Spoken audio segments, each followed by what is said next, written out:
मुंबई विद्यापीठ सिनेट निवडणुकीला स्थगिती दिल्यानं राजकीय पक्ष त्यासोबतच विद्यार्थी संघटना नाराज झाल्या आहेत।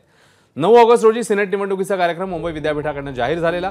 10 सप्टेंबरला निवडणूक आणि 13 सप्टेंबरला निकाल असा हा कार्यक्रम होता। पण व्यवस्थापन परिषदेच्या कालच्या बैठकीत निवडणूक कार्यक्रम स्थगित करण्याचा निर्णय घेण्यात आला। त्यामुळे पुढील आदेश मिळेपर्यंत सिनेट निवडणूक कार्यक्रम स्थगित झालाय। एवढं नक्की। यावरून आता विरोधकांनी टीकेची झोड उठवली आहे।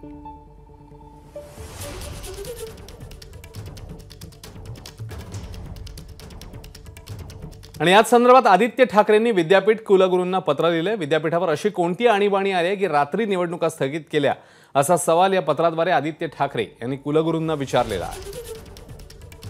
त्यामुळे विरोधक आता आक्रमक झालेले आहेत आणि आदित्य ठाकरेंनी हे पत्र लिहून प्रश्न उपस्थित केला।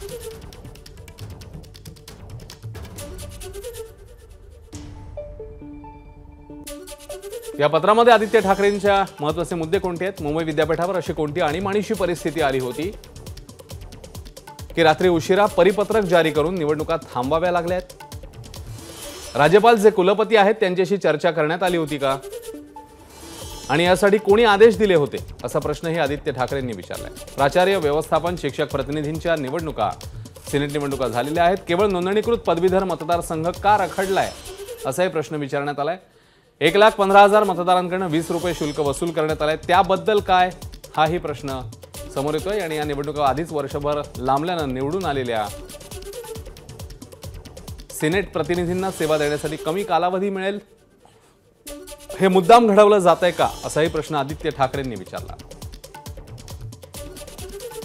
दरम्यान सिनेट निवडणूक स्थगितीचं कारण समोर आलंय। भाजप आमदार आशिष शेलार यांनी मुंबई विद्यापीठ आणि शिक्षण विभागाला पत्र पाठवलेलं, ज्यामध्ये सिनेट निवडणुकीच्या मतदारांच्या नावात तफावत जाणवत असल्याचा आरोप शेलारांनी केलेला।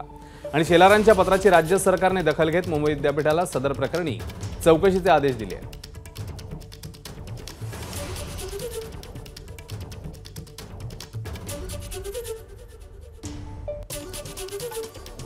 तर आशिष शेलार यांनी 7 ऑगस्टला विद्यापीठाला एक पत्र दिलेलं। मतदारांच्या नावांमध्ये तफावत असल्याची तक्रार शेलार यांनी केली। विद्यापीठाच्या अंतिम यादीमध्ये मतदारांची अनेकदा नावं असल्याचं निदर्शनास येत आहे। यादीत हजारो नावं हेतुपुरस्सर समाविष्ट केल्याचं समोर आलंय, असा आरोप आशिष शेलार यांचा आहे। शेलारांच्या पत्रानंतर सरकारकडून विद्यापीठाला सखोल चौकशीचे आदेश देण्यात आले आणि त्यानंतर चौकशी होईपर्यंत सिनेट निवडणुकीचा कार्यक्रम स्थगित करण्याच्या सूचना देण्यात आल्या। झिरो आवर सोमवार ते शुक्रवार रोज संध्याकाळी 7:56 मिनिटांनी। एबीपी माझा, उघडा डोळे बघा नीट।